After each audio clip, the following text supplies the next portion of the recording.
Hello everyone, तो स्वागत है एक बार और आप सभी को का आपके और हमारे यूट्यूब चैनल पे। तो बच्चों लोग, ये क्लास 11th का लास्ट वीडियो होने जा रहा है जिसमें हम मोस्ट वेरी इंपॉर्टेंट क्वेश्चंस को आपको बताएंगे। और ये देखिए, उसका पीडीएफ फाइल है। यदि आपको ये पीडीएफ फाइल चाहिए तो टेलीग्राम पर हम उसका टेलीग्राम का जो लिंक है वो डिस्क्रिप्शन बॉक्स में दिए हैं। तो चलिए वीडियो को शुरू करते हैं। प्लीज लास्ट तक देखिएगा और अपने दोस्तों तक शेयर कर दीजिएगा, और पसंद आएगा तो कमेंट करके अपना व्यू बताइएगा। तो चलिए वीडियो को शुरू करते हैं। प्लीज प्लीज प्लीज लास्ट तक देखिएगा। ऑल द बेस्ट आप सभी को। हेलो एवरीवन, स्वागत है एक बार और आप सभी को का। तो ये देखिए, क्लास 11th का ये फाइनल आपका क्रैश कोर्स जैसा है। आज इसमें हम लोग कंप्लीट क्लास 11th के जितने भी क्वेश्चंस हैं, प्रत्येक चैप्टर्स के इम्पॉर्टेंट क्वेश्चंस पर बात करेंगे। और ये वीडियो मेरा आपसे रिक्वेस्ट है कि प्लीज़ आप सभी कोई एकदम लास्ट तक देखिए। पसंद आया होगा तो लाइक करेंगे, कमेंट करेंगे और शेयर कर देंगे। डिस्क्रिप्शन बॉक्स में टेलीग्राम का लिंक है जहां पर हम जो कुछ भी पढ़ा रहे हैं आप देख सकते हैं। इसमें बहुत सारे पेजेज आपको मिलेंगे ऐसे ऐसे करके। इन सभी पेजों का कंप्लीट पीडीएफ फाइल आपको टेलीग्राम पर भेज दिया जाएगा। तो थोड़ा सा पेशेंस रख के प्लीज़ वीडियो को लास्ट तक देखेंगे। और यदि आप वीडियो को लास्ट तक देख लेते हैं तो कम्प्लीटली बता रहे हैं कि आपको बहुत ही अच्छे मार्क्स आएंगे। तो पहला क्वेश्चन है, dimension of work is same. Work done का डायमेंशन किसके सेम होता है? तो फर्स्ट क्वेश्चन का आंसर हो जाएगा एनर्जी। ये एनर्जी आपको सही आंसर हो जाएगा। पहला क्वेश्चन का आंसर हो जाएगा एनर्जी। चलिए, दूसरा जो क्वेश्चन है 2024 में पूछा गया है, डायमेंशन ऑफ कैपिटल जी। देखिए, कैपिटल जी को कहा जाता है universal gravitational constant. Capital G को कहा जाता है यूनिवर्सल ग्रेविटेशनल कांस्टेंट, और इसका value 6.67 into 10⁻⁻11 newton metre square पर केजी स्क्वायर होता है। आपको यहाँ पर डायमेंशन पूछा जा रहा है, तो सेकंड क्वेश्चन का भी आंसर हो जाएगा option number C. Option number C को आप लोग इसमें टिक कर लेंगे, m-1 L3 T-2। देखिए, 2024 में ही एक क्वेश्चन पूछा गया है कि which is not the name of physical quantity. ये जो चार ऑप्शन है, किलोग्राम, डेंसिटी, इम्पल्स और एनर्जी, इनमें से कौन एक फिजिकल क्वांटिटी का नाम नहीं है? तो देखिए, डेंसिटी भी एक नाम है, इम्पल्स भी एक नाम है, एनर्जी भी एक नाम है। ये किलोग्राम जो है वो एक नाम नहीं है। एक्चुअली में ये क्या है? तो ये एक्चुअली में एक यूनिट है। और किलोग्राम किसका यूनिट है? तो किलोग्राम मास का यूनिट है। तो इस क्वेश्चन का आंसर हो जाएगा ऑप्शन नंबर ए। यदि आपको पूरा पीडीएफ फाइल चाहिए तो डिस्क्रिप्शन बॉक्स में चेक कीजिएगा। टेलीग्राम पे हम इसको भेज चुके हैं, आप लोग कृपया वहाँ से देख लीजिएगा। देखिए, 2024 का ही क्वेश्चन है, SI unit of luminous intensity, lux, lumen, candela और वाट। तो लुमिनियस इंटेंसिटी का ऐसा यूनिट हो जाएगा कंडेला। लुमिनियस इंटेंसिटी का ऐसा यूनिट हो जाएगा कंडेला। और आप लोग जरा कमेंट बॉक्स में कमेंट करके बताइए, फिजिक्स में कितने फंडामेंटल फिजिकल क्वांटिटी हैं? फिजिक्स में कितने फंडामेंटल फिजिकल क्वांटिटी हैं? इसको जरा आप लोग कमेंट बॉक्स में कमेंट करके बताएंगे। चलिए, तो इसका आंसर हम लोग कर देते हैं सी नंबर। अगला है, जैक 2023 में 1 AMU कितना के इक्विवेलेंट है? 1 AMU कितना के इक्विवेलेंट होता है? तो इसका आंसर हो जाएगा ऑप्शन नंबर बी। इसका आंसर हो जाएगा option number B. 1 AMU 1.66 into 10⁻⁻27 kg के इक्विवेलेंट होता है। और AMU का फुल फॉर्म होता है एटॉमिक मास यूनिट। AMU का फुल फॉर्म होता है एटॉमिक मास यूनिट। अगला क्वेश्चन है जैक 2023 का कि विच इज करेक्ट? E बराबर MC, E बराबर MC स्क्वायर, E बराबर 2MC स्क्वायर और E बराबर MC स्क्वायर बाय 4। तो प्यारे बच्चों, इसका आंसर हो जाएगा ये ऑप्शन नंबर बी। ये आंसर हो जाएगा E बराबर MC स्क्वायर, जहाँ पे E एनर्जी है, M मास है और C स्पीड ऑफ लाइट है। आप लोग जरा कमेंट बॉक्स में कमेंट करके बताएंगे कि C का वैल्यू कितना होता है। ये अभी हम लोग पढ़ रहे हैं यूनिट्स एंड डायमेंशन से। इसमें हम आपको अभी बहुत सारे स्लाइड्स दिखाएंगे, अलग अलग चैप्टर के काफ़ी सारे नोट्स हैं इसमें। वीडियो के प्लीज़ लास्ट तक बने रहिएगा और अपने जितने भी दोस्त यार हैं जो जिनका तैयारी सही से नहीं हो पाया है तो प्लीज़ ये वीडियो उन तक शेयर कर दीजिएगा। आपको वीडियो पसंद आएगा तो लाइक करें और कमेंट कर सकते हैं। देखिए अगला क्वेश्चन है, इफ़ v बराबर a plus B T square then dimension of b is. तो यहाँ पर एक सवाल है कि v बराबर लिखा हुआ है a plus B T square और आपसे पूछा जा रहा है कि b का डायमेंशन क्या होगा। तो आप एक काम कीजिए, v बराबर लिख दीजिए बी टी स्क्वायर। तो यहाँ से b बराबर क्या हो जाएगा, v बाई टी का स्क्वायर। वेलोसिटी का डायमेंशन हो जाता है lt माइनस 1 और टी स्क्वायर ऐसे नीचे, ये ऊपर चला जाएगा, प्लस से हो जाएगा माइनस, तो इसका आंसर हो जाएगा lt माइनस 3, lt माइनस 3, जो कि आपको यहाँ पर है ऑप्शन नंबर डी में। तो इसका आंसर हो जाएगा option number D. Unit of torque क्या होता है, तो देखिए टॉर्क बराबर फॉर्मूला हो जाता है force into perpendicular distance. Torque बराबर फॉर्मूला हो जाता है force into perpendicular distance. Force का यूनिट न्यूटन होगा और डिस्टेंस का यूनिट मीटर होगा। तो इसका आंसर हो जाएगा option number A, newton metre. लेकिन आपकी जानकारी के लिए बात बता दें कि टॉर्क का डायमेंशन वर्क डन के इक्विवेलेंट होता है।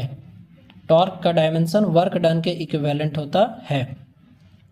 जैक 2020 का क्वेश्चन है कि 1 मीटर कितना के इक्विवेलेंट होता है, 10 के पावर 10 एंगस्ट्रम, 10 के पावर 8 एंगस्ट्रम, 10 के पावर 6 एंगस्ट्रम, 10 के पावर 5 एंगस्ट्रम। तो इसका आंसर हो जाएगा 10 के पावर 10 एंगस्ट्रम। आपकी जानकारी के लिए बता दें 1 angstrom 10 to the power minus 10 metre के इक्विवेलेंट होता है। तो इसका आंसर हो जाएगा 10 के पावर प्लस 10 एंगस्ट्रम। सॉल्व कीजिएगा तो 1 मीटर आ जाएगा। अगला सवाल है, जैक 2020-2022 दोनों में पूछा हुआ है डायमेंशन ऑफ प्रेशर। प्रेशर का डायमेंशन देखिए, इसका आंसर आपको आ जाएगा सी नंबर, ये सी नंबर इसका आंसर हो जाएगा। और आपको पता होना चाहिए प्रेशर का फॉर्मूला हो जाता है फोर्स बाय एरिया। फोर्स का डायमेंशन ml2 t-2 और एरिया का L2। सॉल्व कीजिएगा तो आ जाएगा। तो ये देखिए अब हम लोग पहुंच चुके हैं डे नंबर 2 पे और ये पहला क्वेश्चन आज है डे 2 का। पहला क्वेश्चन है unit of angular momentum. Unit of angular momentum, यदि आपको एंगुलर मोमेंटम का यूनिट जानना है तो फॉर्मूला हो जाता है L बराबर आर क्रॉस पी। आर छोड़ दीजिए, मोमेंटम का होता है मास इंटू वेलोसिटी। इसका आंसर आपको आ जाएगा kg मीटर स्क्वायर पर सेकेंड। डायमेंशन भी आप चाहें तो इसका निकाल सकते हैं, ठीक है। मोमेंटम का डायमेंशन निकालिए, फिर उसको r से मल्टीप्लाई कीजिए, r का डायमेंशन l होगा तो बन जाएगा। ध्यान से देखिएगा, जैक 2019 और 2022 में रिपीट किया है ये क्वेश्चन, वैल्यू ऑफ 1 जूल बराबर कितना अर्ग। तो देखिए 1 जूल जो होता है वो 10 के पावर 7 अर्ग के बराबर होता है। 1 जूल 10 के पावर 7 अर्ग के बराबर होता है। और यही क्वेश्चन यदि आपसे उल्टा करके पूछे कि 1 अर्ग कितना के बराबर होता है, कितना जूल के बराबर होता है, तो इसका आंसर हो जाएगा 10 टू द पावर माइनस 7। यदि आप कॉपी किताब लेके बैठे हुए हैं तो प्लीज़ एक चीज़ मेंशन कर लीजिएगा कि 1 न्यूटन 10 के पावर 5 डाइन के बराबर होता है। ये भी क्वेश्चन इंपॉर्टेंट है। 1 न्यूटन 10 के पावर 5 डाइन के बराबर होता है या 1 डाइन 10 के पावर माइनस 5 न्यूटन के बराबर होता है। जैक 2023 का अगला सवाल है कि विच इज डायमेंशन लेस। तो देखिए वेलोसिटी, कॉपी किताब लेके बैठे हैं प्यारे बच्चों तो लिख लीजिए वेलोसिटी का डायमेंशन LT माइनस 1, डेंसिटी का dimension mass by volume m L minus 3, energy का ml2 T माइनस 2। एंगल, ये जो एंगल है इसका ना तो कोई यूनिट होगा और ना ही कोई डायमेंशन होगा। तो इस क्वेश्चन का आंसर हो जाएगा ऑप्शन नंबर डी, इसका कोई भी यूनिट या डायमेंशन नहीं होगा। जैक 2020 ये क्वेश्चन देखिए हम लोग दोबारा पढ़ने जा रहे हैं तो इसका आंसर ए हो जाएगा। इस पर समय हम लोग व्यतीत नहीं करेंगे। Dimension of G m-1 L3 T-2। चलिए अगला सवाल है जैक 2020 का कि इन सर्कुलर मोशन इफ स्पीड बराबर कांस्टेंट, स्पीड कांस्टेंट है देन वेलोसिटी क्या होगा। तो इसका आंसर हो जाएगा चेंजिंग, क्यों? देखिए ये एक सर्कुलर मोशन है, यदि ये यूनिफॉर्म स्पीड से घूम रहा है तो अलग अलग पॉइंट पर जब टेंजेंट ड्रॉ करेंगे तो वो टेंजेंट हम लोग को उस पॉइंट पर वेलोसिटी का डायरेक्शन को देगा।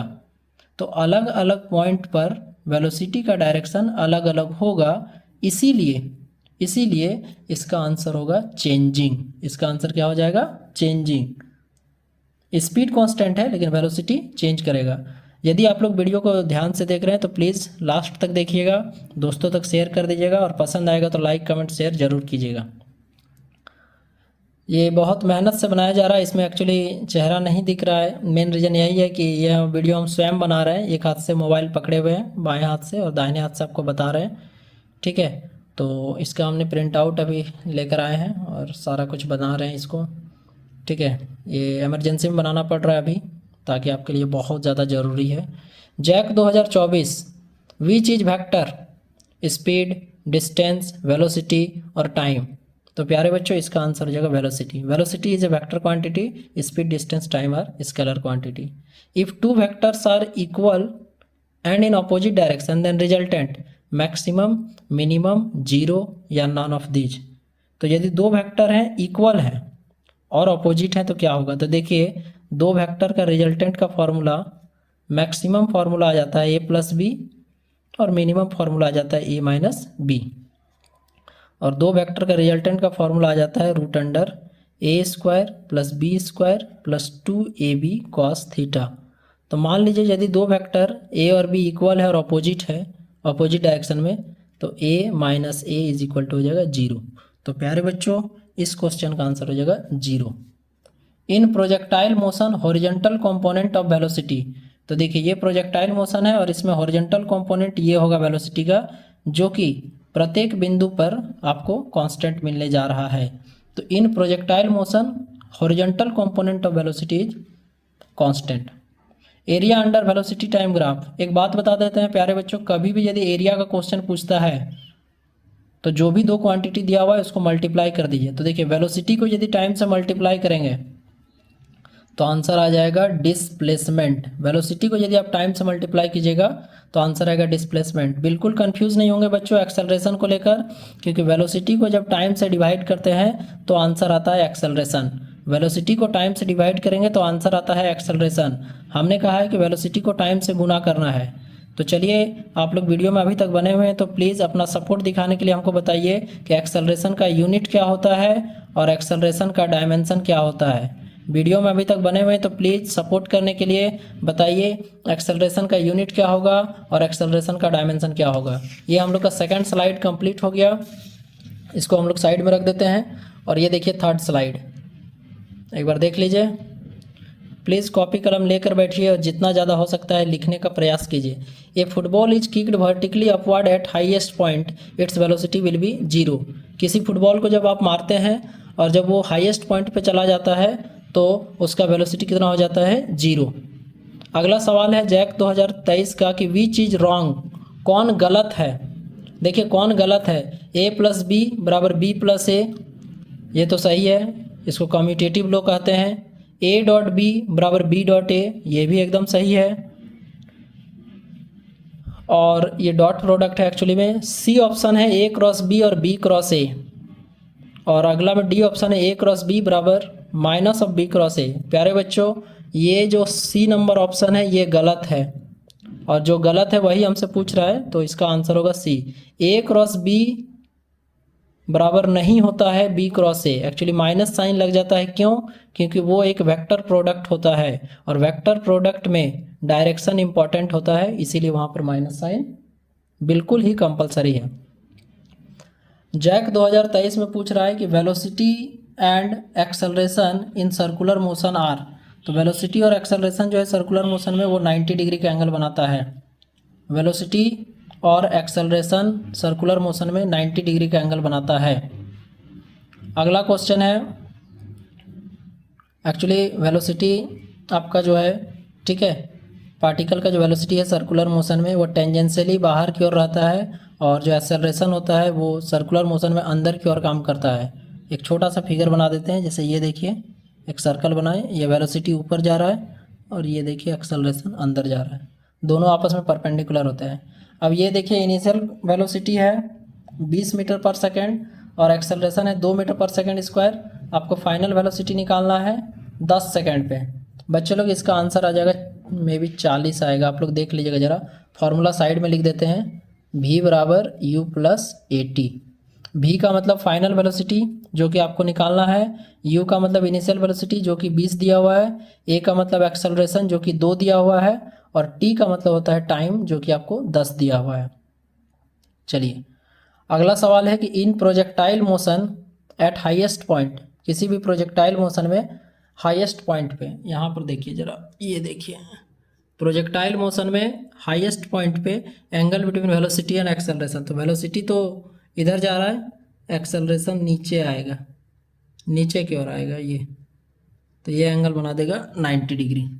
तो यहाँ से प्रोजेक्टाइल मोशन में हाईएस्ट पॉइंट पे angle between velocity and acceleration, तो प्यारे बच्चों इसका आंसर हो जाएगा 90 डिग्री।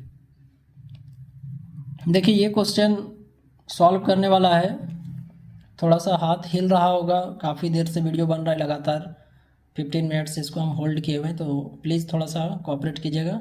इस पर कोई ऐसा वैसा कमेंट नहीं कीजिएगा कि हाथ हिल रहा है ये वो, तो थोड़ा सपोर्ट कीजिएगा। देखिए सवाल है a प्लस बी बराबर a minus B then angle. ऐसे प्रश्नों में दोनों साइड स्क्वायर करना पड़ता है। ये हो जाएगा, यदि आपके पास प्लीज़ कॉपी पेन है तो लिखिए a square plus B square plus 2ab cos theta, और ये हो जाएगा a square plus B square minus 2ab cos theta. इधर बचेगा 2ab कॉस थीटा, क्या कि a square B square cut जाएगा, इधर बचेगा माइनस 2ab कॉस थीटा, उसको इधर ले आइएगा तो प्लस हो जाएगा 4ab कॉस थीटा बराबर 0। सॉल्व करोगे बाबू तो आंसर आ जाएगा 90 डिग्री, ये आंसर आ जाएगा 90 degree. JAC 2020 which is not vector, displacement, force, angular momentum और इलेक्ट्रिक करंट। तो इसमें जो ऑप्शन नंबर डी है आपका इलेक्ट्रिक करंट, ये एक वेक्टर नहीं है। एक्चुअली बच्चा लोग ये एक एक्सेप्शन है इलेक्ट्रिक करंट, इसके पास मैग्नीट्यूड भी होता है, डायरेक्शन भी होता है, लेकिन फिर भी ये एक स्केलर क्वांटिटी होता है क्योंकि ये triangle law of vector addition को फॉलो नहीं करता है। Triangle law of vector addition को फॉलो नहीं करता है। मैक्सिमम हॉरिजॉन्टल रेंज, इसका फॉर्मूला हो जाता है यू स्क्वायर बाई जी, और आंसर याद रखना maximum horizontal range 45 degree angle पर होता है। और पता है एक बात बता देते हैं, ये कॉपी में लिख के रख लो, यू स्क्वायर बाई T2g ये मैक्सिमम हाइट का फॉर्मूला होता है, और मैक्सिमम हाइट अचीव करने के लिए एंगल 90 डिग्री होना चाहिए।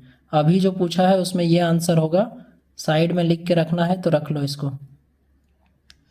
एक बॉल को किसी टावर से छोड़ रहे हैं तो नीचे आने में 4 सेकंड का समय लग रहा है, तो पूछ रहा है कि टावर की ऊंचाई क्या होगी। तो इसमें आप फार्मूला यूज कर सकते हैं, s बराबर U T plus half A T square की जगह हाफ जी टी स्क्वायर। ये कंपोनेंट 0 हो जाएगा, हाफ जी टी स्क्वायर में जी की जगह 10 रख देना। टाइम दिया हुआ इतना, इसको आई थिंक आंसर आ जाएगा 80 आएगा, बाकी कैलकुलेशन आप लोग देख लीजिएगा, ठीक है। हमको अभी काफ़ी कम समय में पूरा क्लास 11th इसी वीडियो में आपको बता देंगे, तो प्लीज़ लास्ट तक बने हुए रहिएगा और ज़रूरतमंदों तक ये वीडियो पहुंचाना आपका काम है। मेहनत से वीडियो बनाना मेरा काम है, लोगों तक पहुंचाना इसको आपका काम है, तो प्लीज़ जहां तक हो सके, संभव हो सके, इसको पहुंचा दीजिएगा।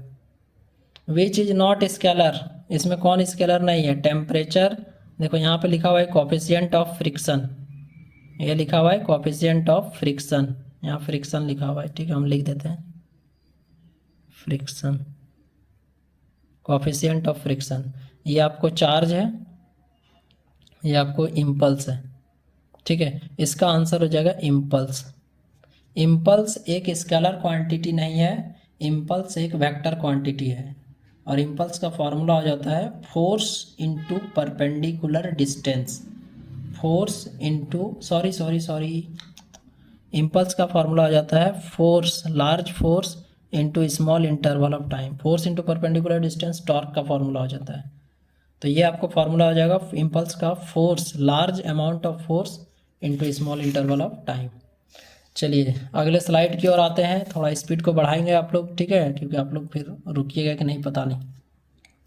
यूनिट वेक्टर ए का फॉर्मूला हो जाएगा, और थोड़ा सा यूनिट वेक्टर ए का फॉर्मूला हो जाएगा vector by modulus of vector, vector by modulus of vector, ये आंसर होगा इसका, टिक मार लेना, ठीक है। Path followed by a projectile is called parabolic, कोई भी ऑब्जेक्ट जब प्रोजेक्टाइल मोशन करता है तो उसका पाथ को हम लोग पाराबोलिक पाथ कहते हैं। विच is not fundamental force, gravitational force, electromagnetic force, strong nuclear force, tension, तो इसका आंसर हो जाएगा टेंशन, इसका आंसर हो जाएगा टेंशन, ठीक है। टेंशन जो है वो एक फंडामेंटल फोर्स नहीं है। दुनिया में फंडामेंटल फोर्स 4 होते हैं, जिसका नाम देखिए 3 को यहाँ पे दिया हुआ है। यदि आप कॉपी पेन लेके बैठे हुए हैं तो चौथा में लिख लेना वीक न्यूक्लियर फोर्स। अगला सवाल है, the work done by a body against friction always results in loss of kinetic energy, always results in loss of kinetic energy.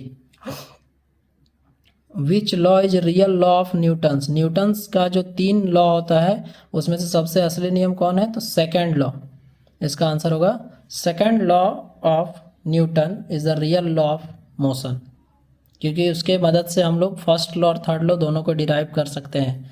और सेकेंड लॉ का बारे में थोड़ा बता देते हैं, एफ इज इक्वल टू आ जाता है D P by D T, rate of change of momentum is directly proportional to applied force. 2022 में एस बराबर U T plus half G T square है, फोर्स निकालना है, तो इसका आंसर हो जाएगा आपको एम जी। डायरेक्ट याद रखना है तो एस बराबर यू टी प्लस हाफ पे डी स्क्वायर को कंपेयर कर लेना, उससे भी बन जाएगा। नहीं तो डिस्प्लेसमेंट को एक बार डिफरेंशिएट करोगे वेलोसिटी पे आएगा, और वेलोसिटी को एक बार डिफरेंशिएट करोगे तो एक्सेलरेशन आएगा, ए बराबर जी आ जाएगा, फिर एफ बराबर एम ए की जगह एम जी बैठा देना, आ जाएगा। रोलिंग फ्रिक्शन जो होता है उसका आंसर हो जाएगा लेस देन स्लाइडिंग फ्रिक्शन, मतलब रोलिंग फ्रिक्शन में फ्रिक्शन कम काम करता है और स्लाइडिंग में ज़्यादा काम करता है। इसका आंसर हो जाएगा option number A, rolling friction is less than sliding friction. देखो फ्रिक्शनल फोर्स इज, इसका आंसर हो जाएगा डायरेक्टली प्रोपोर्शनल टू मास, मास बढ़ाइएगा तो फ्रिक्शन बढ़ेगा और मास घटाइएगा तो फ्रिक्शन घटेगा। एक बकरी को खींचना है और एक हाथी को खींचना है, समझ जाइए कि किसको खींचने में ज़्यादा आपको फ्रिक्शनल फोर्स का महसूस होगा। मोमेंट ऑफ लीनियर मोमेंटम, इसका आंसर हो जाएगा एंगुलर मोमेंटम, इसका आंसर होगा एंगुलर मोमेंटम, ठीक है। और ये देखो एक बात बता देते हैं, मोमेंट ऑफ फोर्स पूछेगा तो उसका आंसर हो जाएगा टॉर्क, यदि कभी भी मोमेंट ऑफ फोर्स पूछता है तो उसका आंसर हो जाएगा टॉर्क। देखो फोर्स दिया हुआ है 0.04 न्यूटन, मास दिया हुआ है 1 kg, आपको ये निकालना है तो फॉर्मूला यहाँ पर एक लिख देते हैं, F बराबर फॉर्मूला आ जाता है ma, तो A बराबर क्या फॉर्मूला आ जाएगा F बाय m, A बराबर फॉर्मूला आ जाएगा F बाय m, इसको इससे भागा दोगे, इसका आंसर A नंबर आएगा, इसका आंसर आएगा A। सेंट्रीपिटल फोर्स, इसका फॉर्मूला आ जाएगा mv²/r। कोई भी पार्टिकल सर्कुलर मोशन करता है तो सेंटर की ओर जो फोर्स लगता है that is called centripetal force. प्यारे बच्चों, चलिए हम लोग लगभग आधे पे आ गए हैं, और वीडियो में यदि अभी तक बने हुए तो प्लीज़ लाइक करें, कमेंट करें, शेयर करें, लोगों तक पहुंचाएं। चैनल पर नए होंगे तो प्लीज़ सब्सक्राइब कर लीजिए, आपसे ही हमको मोटिवेशन मिलता है, ठीक है। और वीडियो को प्लीज़ अंत तक देखिएगा, बहुत ज़्यादा फ़ायदेमंद है आपके लिए। हम ज़्यादा समय नहीं लेना चाहेंगे, जितना जल्दी हो सकता है। और देखिए ये 5वां स्लाइड है, टोटल हम लोग 11 स्लाइड में पूरा क्लास 11th कंप्लीट हो जाएगा। यदि आप वीडियो पूरा देख लेते हैं तो आपको एक बहुत ज़्यादा कॉन्फिडेंस आ जाएगा एग्जाम में, ठीक है। न्यूटन्स का सेकंड लॉ ऑफ मोशन कौन है, तो एफ बराबर D P by D T, और यदि कॉपी कलम रखे हो तो याद रख लेना एफ बराबर एम ए भी होता है। Centripetal acceleration is given by, तो अभी हम लोग बात किए थे सेंट्रीपिटल फोर्स, जिसका फॉर्मूला आया था एफ बराबर mv²/r। देखो ये हो जाएगा v²/r, v²/r सेंट्रीपिटल एक्सेलरेशन। ये क्वेश्चन में पावर दिया हुआ था 2 किलोवाट, मतलब 2000 वाट, जी का वैल्यू दिया हुआ था 10 मीटर पर सेकंड स्क्वायर, हाइट दिया हुआ था 10 मीटर और टाइम दिया हुआ था 1 मिनट। अमाउंट ऑफ वाटर निकालना था, देखो इसका आंसर आ जाएगा 1200। बनाना कैसे है इसको थोड़ा सा हम हिंट कर देते हैं। पावर बराबर work done per unit time, work done बराबर एनर्जी mgh/t, यहाँ से मास निकल जाएगा आपको।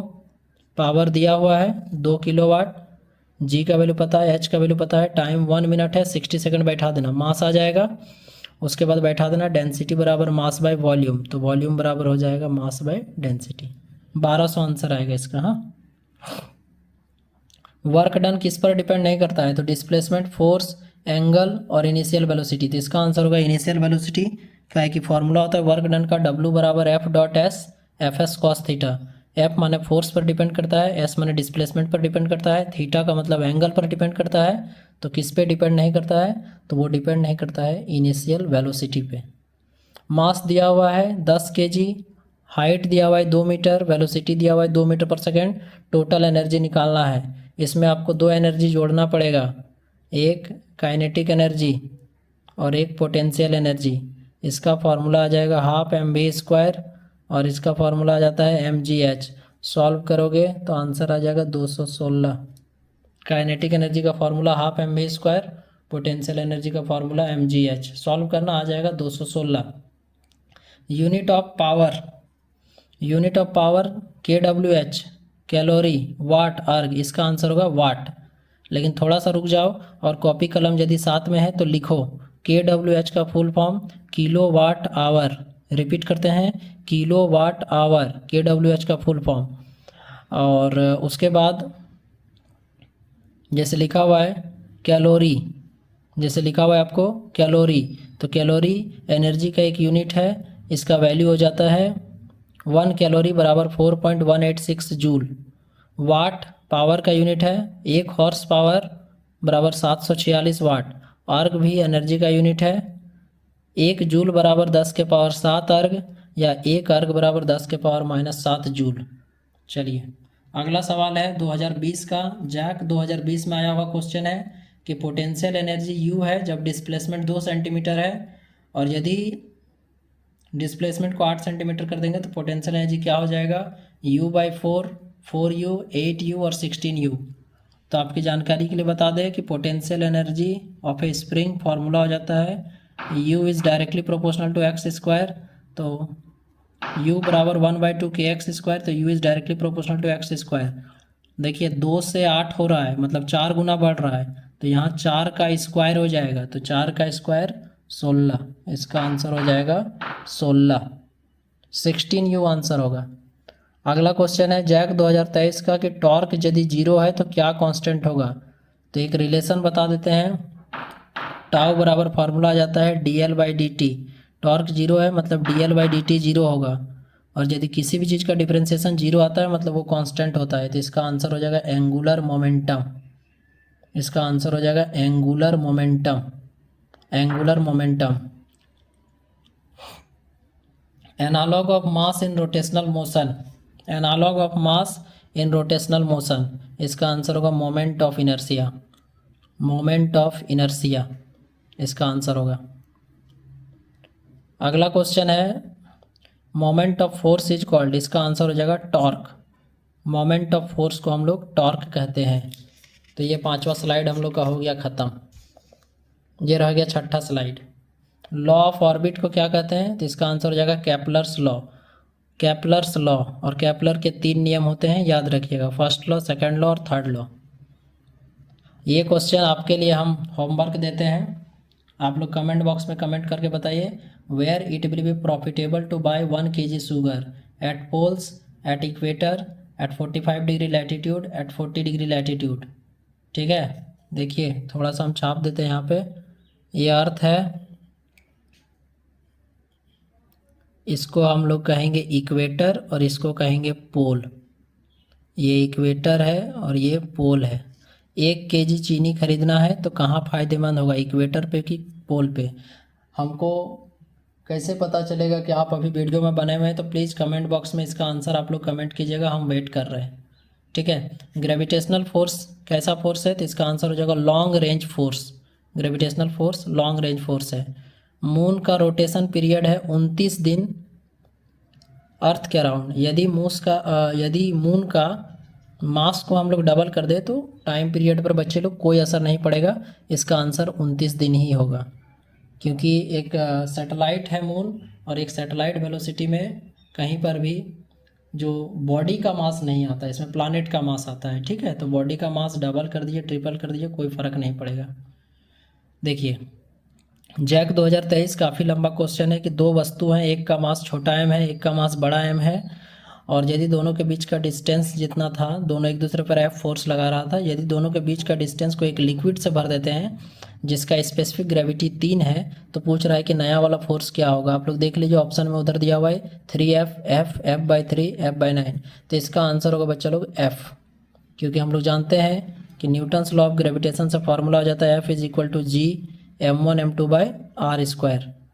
तो फोर्स किस पे डिपेंड करता है, मास पे डिपेंड करता है, डायरेक्टली प्रोपोर्शनल होता है, और डिस्टेंस के स्क्वायर के इन्वर्सली प्रोपोर्शनल होता है। तो बीच में यहाँ कहीं मीडियम का जरूरत नहीं है, इसलिए बीच में आप कोई भी लिक्विड डाल दीजिए या कुछ भी डाल दीजिए, इससे कोई फर्क नहीं पड़ेगा। तो इसका आंसर हो जाएगा ऑप्शन नंबर बी। 2020 का क्वेश्चन है, m का मतलब मास ऑफ अर्थ और r का मतलब रेडियस ऑफ अर्थ। तो छोटा g बाय बड़ा जी, छोटा g का मतलब एक्सेलरेशन ड्यू टू ग्रेविटी और बड़ा g का मतलब ग्रेविटेशनल कांस्टेंट। इसका आंसर आएगा m/r², m/r²। क्यों? क्योंकि छोटा g का फॉर्मूला होता है gm/r²। 2020-2022 का क्वेश्चन है, value of g at the centre of earth. इसका आंसर हो जाएगा 0। अर्थ के सेंटर पे एक्सेलरेशन ड्यू टू ग्रेविटी का वैल्यू 0 होता है। कॉपी कलम होगा तो प्लीज़ लिखना स्टार्ट कीजिएगा। अर्थ के सेंटर पे एक्सेलरेशन ड्यू टू ग्रेविटी का वैल्यू 0। एस्केप वेलोसिटी का फॉर्मूला हो जाता है √2gr। एस्केप वेलोसिटी का वैल्यू हो जाता है, मतलब फॉर्मूला हो जाता है √2gr। और बच्चे लोग यदि आपके पास कॉपी कलम है तो एस्केप वेलोसिटी का वैल्यू लिख लीजिए। एस्केप वेलोसिटी आ जाता है 11.2 किलोमीटर पर सेकेंड, 11.2 किलोमीटर पर सेकेंड। ये एस्केप वेलोसिटी है अर्थ का। आगे सुनिएगा, ये जो पहला ऑप्शन में दिया हुआ है √gr, एक्चुअली में ये क्या है, ये सैटेलाइट वेलोसिटी है, ये है सैटेलाइट वेलोसिटी। और आपको जानकारी के लिए बता दें, एक सैटेलाइट का जो वेलोसिटी होता है वो आता है लगभग 7.92, मतलब लगभग 8 किलोमीटर पर सेकेंड के इक्विवेलेंट। आगे है Kepler's third law is known एज। तो इसका आंसर हो जाएगा law of period, law of period. शुरू में ही मैंने बताया था, पहला क्वेश्चन देखिए आप लोग, केपलर्स के 3 नियम होते हैं। तो थर्ड लॉ को बोलते हैं law of period. Law of orbit किसको कहते हैं, तो फर्स्ट लॉ को कहते हैं। लॉ ऑफ एरिया किसको कहते हैं, तो सेकंड लॉ को कहते हैं। और second law of conservation of angular momentum पर आधारित है। चलिए आगे बढ़ते हैं।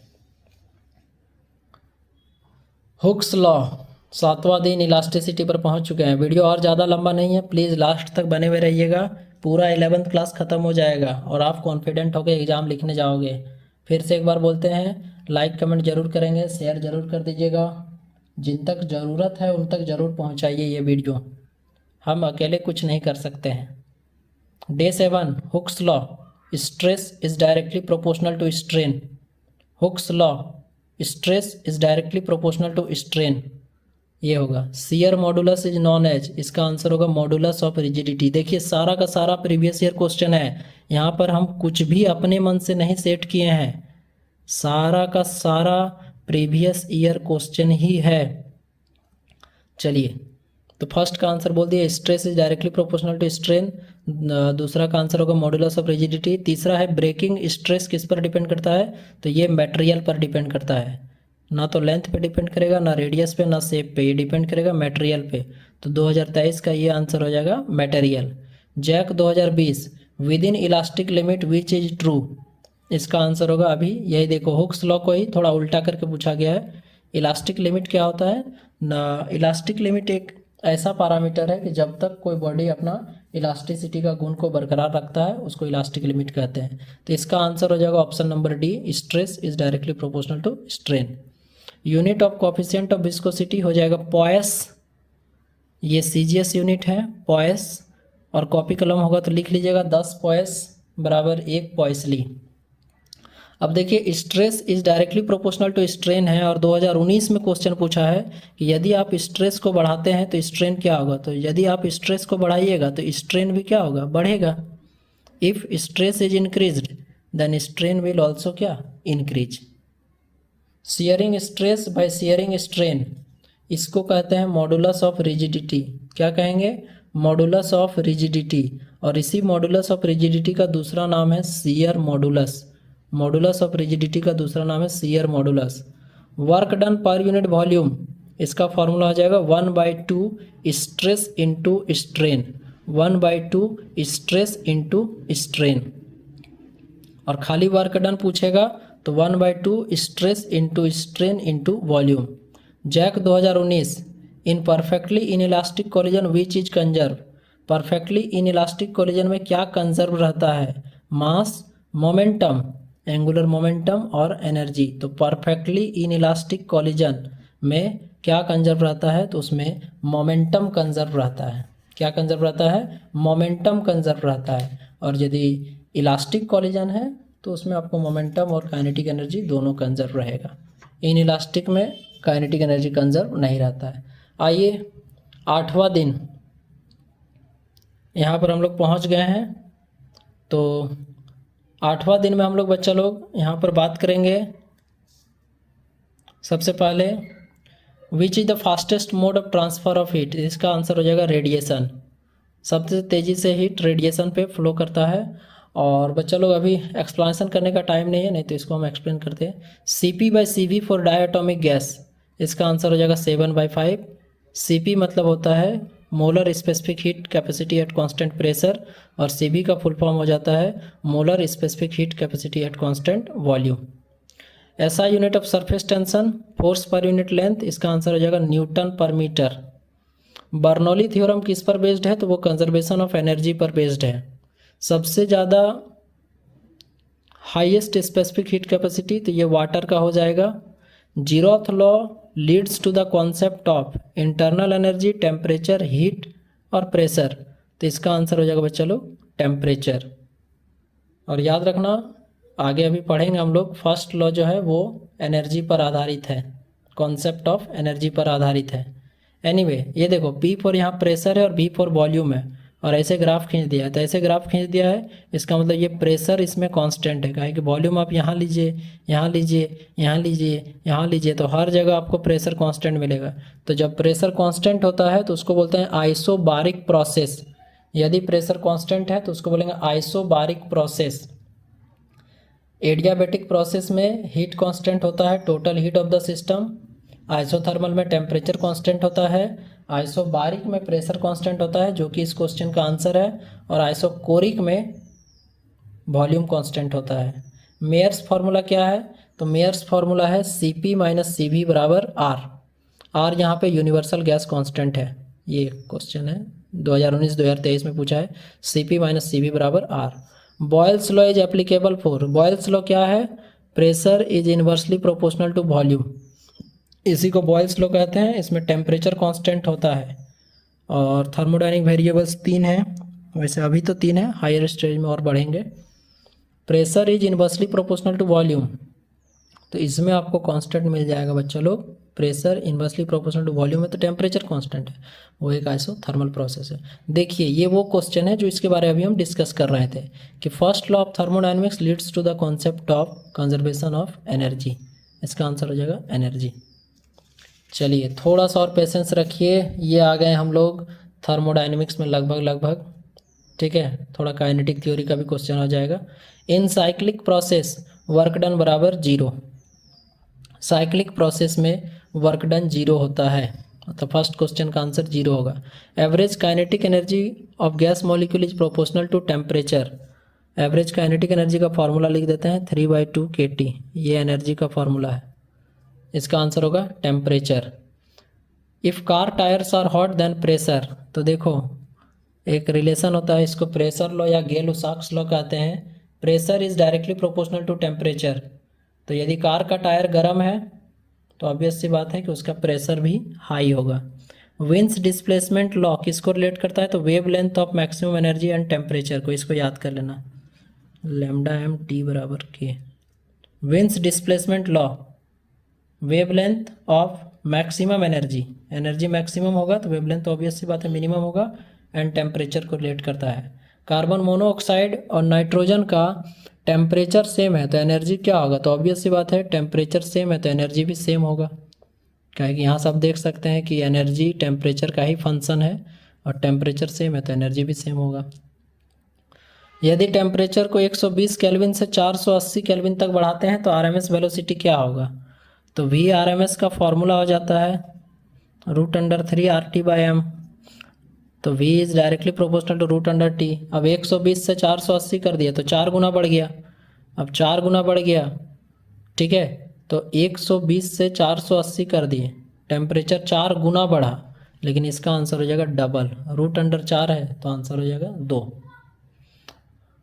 ऑक्सीजन और हाइड्रोजन है सेम टेम्परेचर पे और ऑक्सीजन 16 गुना ज़्यादा भारी है हाइड्रोजन से, तो रेशियो ऑफ आरएमएस स्पीड, तो देखिए आरएमएस स्पीड टेम्परेचर के डायरेक्टली प्रोपोर्शनल होता है रूट अंडर, और मास के इन्वर्सली प्रोपोर्शनल होता है स्क्वायर रूट के। अब इसमें आपसे पूछ रहा है ऑक्सीजन पहले दिया हुआ है तो VO2 लिखिए, फिर VH2 लिखिए, तो रूट अंडर 1/m O2 और वो चला जाएगा MH2। 1/16 आंसर आएगा रूट में, तो जिसको आंसर आएगा 1/4। इसका आंसर बी नंबर होगा 1/4। देखिए ऐसे बनेगा। ये फार्मूला आप लोग गौर कीजिए ना, बाकी खुद बना लीजिएगा कि जो वेलोसिटी है वो मॉलिक्यूलर मास के स्क्वायर रूट के इन्वर्सली प्रोपोर्शनल होता है। पहले ऑक्सीजन दिया हुआ है, फिर हाइड्रोजन दिया हुआ है, तो ऊपर में ऑक्सीजन रखिए तो यहाँ पर मास आ जाएगा, हाइड्रोजन का नीचे लिखिएगा तो ऊपर चला जाएगा 1/4। आवागाद्रो नंबर में, चलिए अभी तक जो वीडियो में बने हुए तो प्लीज़ आवागाद्रो नंबर होता कितना है उसका वैल्यू को ज़रा आप लोग कमेंट बॉक्स में कमेंट कीजिए। आवागाद्रो नंबर का वैल्यू को कमेंट बॉक्स में कमेंट कीजिए, तभी हम समझेंगे कि आप अभी तक वीडियो देख रहे हैं, मेरा मेहनत सफल हो रहा है। Avogadro number is the number of molecules in 1 litre, 1 mole, 1 gram, 1 kg। इसका आंसर हो जाएगा 1 mole. Degree of freedom of mono atomic gas, इसका आंसर हो जाएगा 3। याद रखना डायटोमिक का होता है 5, मोनो एटॉमिक का 3 है, डायटोमिक का 5 होता है, और जो ट्राई एटॉमिक होता है, ट्राई एटॉमिक, तो उसके लिए वैल्यू, ट्राई एटॉमिक के लिए आपको वैल्यू आ जाएगा लगभग 6 भी आता है, 7 भी आता है, वो डिपेंड करता है स्ट्रक्चर पे। परफेक्ट गैस इक्वेशन क्या है, तो इसका आंसर हो जाएगा ऑप्शन नंबर सी, PV बराबर RT, PV बराबर RT, ठीक है। एक्चुअली फार्मूला PV बराबर nRT होता है, n का वैल्यू 1 ले लीजिएगा तो PV बराबर RT। ये हम लोग सेकेंड लास्ट स्लाइड पे आ गए हैं, बस देखिए, बस इसके बाद सिर्फ एक बचा हुआ है, ख़त्म हो जाएगा। ओके, एक और बचा हुआ है बस इसके बाद, ठीक है, बस एक बचा हुआ है, ये अंतिम हो जाएगा इसके बाद, ठीक है। तो देखिए इन SHM मतलब simple harmonic motion which remains constant, simple harmonic motion में क्या कांस्टेंट रहता है, वेलोसिटी, फ्रीक्वेंसी, एम्पलीट्यूड और डिस्प्लेसमेंट। तो बच्चा लोग ये क्वेश्चन हम आप लोग पे छोड़ते हैं, थोड़ा सा आपका भी टेस्ट करना चाहिए। SHM जिसका फुल फॉर्म होता है सिंपल हार्मोनिक मोशन, यदि कोई बॉडी सिंपल हार्मोनिक मोशन करता है तो उसका वेलोसिटी हमेशा कांस्टेंट होगा, उसका फ्रीक्वेंसी कांस्टेंट होगा, एम्पलीट्यूड कांस्टेंट होगा या डिस्प्लेसमेंट कांस्टेंट होगा। तो कमेंट बॉक्स में इसका आंसर कमेंट कीजिए। जब तक इंट्रैक्शन नहीं होगा दोनों साइड से तब तक कोई भी फ़ायदा समझ में नहीं आएगा, इसलिए प्लीज़ ज़रा अपना भी एफर्ट लगाइए। हम बाकी क्वेश्चन बता देते हैं तुरंत आपको। देखिए जैक 2024 में एक सवाल आया है कि which is necessary for SHM, friction, non linearity, elasticity, gravity. इसका आंसर होगा इलास्टिसिटी, मतलब SHM होने के लिए पार्टिकल में इलास्टिसिटी होना जरूरी है। What does the amplitude of SHM represent, maximum, मतलब देखो SHM में देखो इसको एम्पलीट्यूड कहते हैं, ये मीन पोजीशन से ये जो होता है ना हाईएस्ट जो पीक होता है उसी को एम्पलीट्यूड कहते हैं। तो एम्पलीट्यूड का मतलब क्या होता है, maximum speed, displacement, acceleration, time period. इसका आंसर हो जाएगा डिस्प्लेसमेंट। एम्पलीट्यूड का मतलब होता है मैक्सिमम डिस्प्लेसमेंट। यदि कोई पार्टिकल है जो एक्सिक्यूट कर रहा है SHM और उसका एम्पलीट्यूड ये है, A है, तो उसका मैक्सिमम डिस्टेंस कितना होगा, 0, A, 2A और 4A। तो देखिए मान लीजिए ये कोई सिंपल पेंडुलम है, इसका मैक्सिमम डिस्प्लेसमेंट यहाँ से A है, तो एक साइकिल को पूरा जब करेगा तो ये कितना डिस्टेंस तय किया गया, जाएगा तो A और आएगा तो A, यहाँ से इधर जाएगा तो A और यहाँ से इधर आएगा तो A।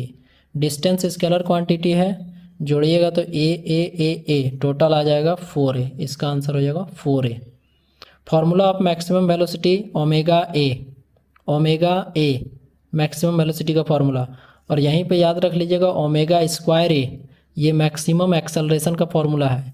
इस क्वेश्चन का आंसर होगा ओमेगा ए, लेकिन ओमेगा स्क्वायर ए ये आपको आंसर हो जाएगा मैक्सिमम एक्सेलरेशन का। साउंड जब एक मीडियम से दूसरे मीडियम में ट्रैवल करता है तो उसका क्या नहीं बदलता है? साउंड जब एक मीडियम से दूसरे मीडियम में ट्रैवल करता है तो उसका क्या नहीं बदलता है? Wavelength, wave number, wave velocity और फ्रीक्वेंसी। तो आंसर आ जाएगा फ्रीक्वेंसी। साउंड एक मीडियम से दूसरा मीडियम में ट्रैवल करता है तो उसका फ्रीक्वेंसी नहीं बदलता है। थोड़ा सा और क्वेश्चन बचा हुआ है, वीडियो में बने हुए तो प्लीज़ लाइक कमेंट शेयर कर देंगे, सब तक पहुंचा देंगे। थैंक यू फॉर आपके सपोर्ट के लिए बहुत सारा। ये देखिए y बराबर 5 sin 100 पाई टी माइनस 2 पाई एक्स, मैक्सिमम पार्टिकल वेलोसिटी। अभी अभी हमने बताया maximum particle velocity omega A होता है, लेकिन इस इक्वेशन को आप देख कर नहीं बोल सकते हैं कि सर इसमें ओमेगा कहाँ है। तो देखो इस इक्वेशन को इक्वेट करेंगे y बराबर ए साइन ओमेगा टी माइनस के एक्स से। y बराबर ए साइन ओमेगा टी माइनस के एक्स से इक्वेट करेंगे तो ओमेगा आ जाएगा 100 पाई और a आ जाएगा 5, मल्टीप्लाई कर दोगे तो ये आंसर आ जाएगा 500 पाई मीटर पर second. Doppler effect, Doppler effect अभी हम वीडियो में भी आपको दिखा सकते हैं कि जैसे बोलते बोलते हम माइक के सामने आएंगे तो आवाज़ ज़्यादा सुनाई देगा, और यदि हम थोड़ा सा दूर जाके बोलेंगे दूसरे साइड में तो आवाज़ कम सुनाई देगा। तो पार्टिकल्स में रिलेटिव मोशन होने से साउंड में और लाइट में दोनों में इफेक्ट पड़ता है, इसी को बोलते हैं डॉपलर इफेक्ट। और Doppler effect is applicable on sound on light, इसका आंसर हो जाएगा बोथ। डॉपलर इफेक्ट दोनों जगह लागू होता है, साउंड में भी लागू होता है और लाइट में भी लागू होता है। ठीक है, साउंड जो होता है, speed of sound wave in air is independent of, मतलब 1 सेकंड में साउंड 332 मीटर पर सेकंड चलता है। तो आपसे सवाल है कि जो speed of sound wave in air होता है वो किससे इंडिपेंडेंट होता है, मतलब किस पर डिपेंड नहीं करता है? टेम्परेचर पे। तो टेम्परेचर पे यार डिपेंड करता है, प्रेशर पे इस पे डिपेंड नहीं करता है, ह्यूमिडिटी पे डिपेंड करता है और विंड पे भी डिपेंड करता है। तो इसका आंसर हो जाएगा pressure. Speed of sound wave in air is independent of pressure. तो ये आज हमारा लास्ट डे है बच्चा लोग, डे नंबर 11। इसमें हमने जैक 2024 का सवाल आया था कि स्पीड ऑफ साउंड वेव क्या होता है, टेम्परेचर बढ़ने के साथ क्या होता है। तो इसका आंसर में 4 ऑप्शन दिए हुए थे, इसका फ़ोटो हम आपको टेलीग्राम पे ऑलरेडी भेज चुके हैं। तो ऑप्शंस में देखिएगा तो आंसर आता, ठीक है, कि स्पीड ऑफ साउंड वेव सवाल था कि टेम्परेचर बढ़ाने से क्या होगा, बढ़ेगा कि घटेगा। ऑप्शंस में जितने भी ऑप्शन थे उसमें सही ऑप्शन यही था कि ह्यूमिडिटी के साथ वो इंक्रीज करेगा, मतलब जैसे आप ह्यूमिडिटी बढ़ाएंगे तो speed of sound wave increase करेगा। 2019 में और 23 में क्वेश्चन आया था इक्वेशन ऑफ SHM, इसका आंसर आ जाता है d2x/dt² बराबर -ω²x, ये आंसर आएगा। उसी में आगे क्वेश्चन है जैक 2019 में सेकंड पेंडुलम का टाइम पीरियड। तो याद रखिएगा सेकंड पेंडुलम का टाइम पीरियड होता है 2 सेकंड, और सेकंड पेंडुलम के लिए जिस वायर का यूज किया जाता है उस वायर का लंबाई होता है 1 मीटर। अगला क्वेश्चन पूछा था जैक 2019 में कि साउंड वेव ट्रेवल्स सबसे फास्टेस्ट किस में चलता है। ऑप्शन आपके सामने है, टेलीग्राम पे हम भेज चुके हैं, डिस्क्रिप्शन बॉक्स में लिंक है, आप देख लीजिए वहाँ पर। तो सबसे तेज किस में चलता है साउंड वेव, तो इसका आंसर आता ट्रेवल्स फास्टेस्ट इन सॉलिड, सबसे तेज चलता है सॉलिड में। अगला सवाल था कि एक ट्रांसवर्स वेव अपने आप में क्या कंसिस्ट करता है, only crest, only trough, both या नन ऑफ दीज। तो इसका आंसर हो जाएगा कि ये transverse wave consists of both crest and trough. देखिए ऐसे करके ट्रांसवर्स वेव बनता है, ये क्रेस्ट कहलाता है, ये ट्रफ कहलाता है। Newton's formula of speed of sound in air, इसका फार्मूला आ जाएगा v बराबर √p/ρ, और लैप्लेस करेक्शन फार्मूला पूछेगा तो v बराबर √p(γ/ρ).